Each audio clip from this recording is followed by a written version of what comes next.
almost resent the two girls because they had it easy, while the rest of us were scraping by to survive. It's not their fault, and they're just as shocked and traumatized by the alien abduction as we are. We just had it worse for longer. I call a mental picture of Claire to mind. She's pretty, with a soft, downy cap of white blonde hair cut in a pixie style that frames her small face perfectly. She's extremely quiet and isn't prone to excessive weeping like Ariana is. And she didn't resonate.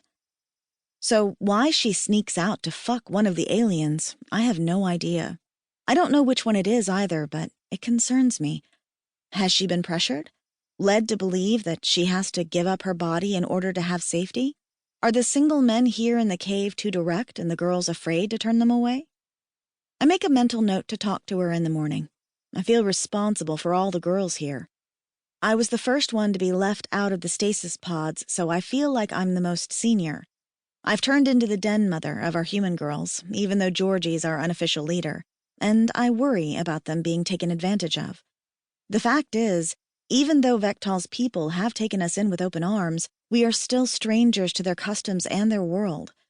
It doesn't hurt to be cautious.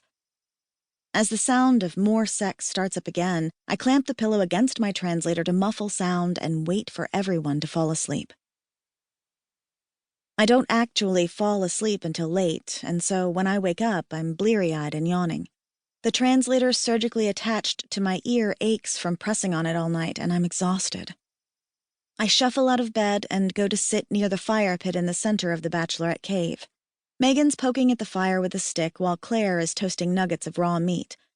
There's not a lot of vegetables on this ice planet, so our meals consist of meat, fish, and more meat. The only berries we know of are used for washing.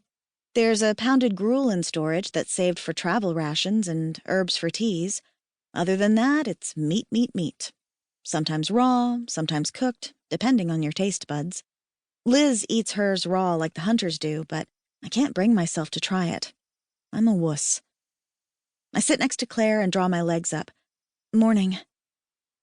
Actually, I'm pretty sure it's early afternoon, Megan says. She examines the burning tip of her twig and then sticks it in the fire again.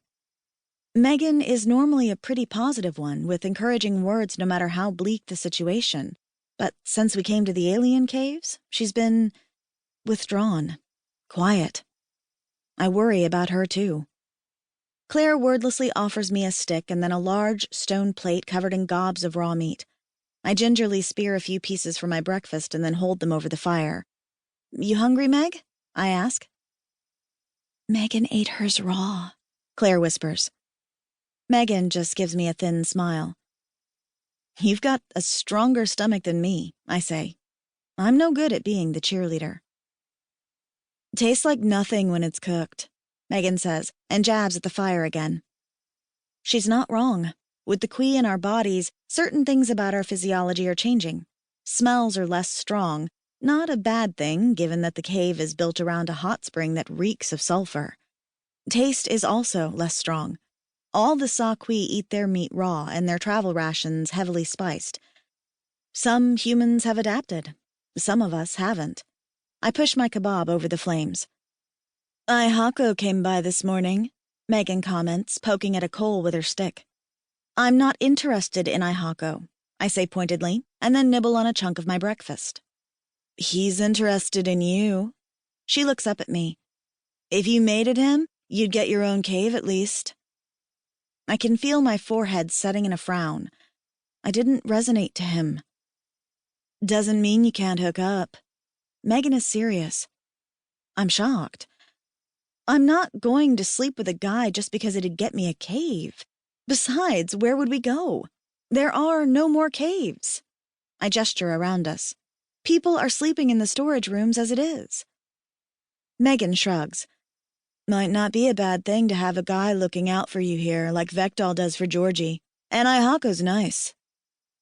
I feel my face flushing with embarrassment. Aehako is nice, and handsome for an alien, and flirty. And I didn't resonate to him, so none of it matters. She thinks Vectal protects Georgie, but Georgie's pretty dang capable on her own. And it doesn't matter, because they resonated to each other. Now they're mates, and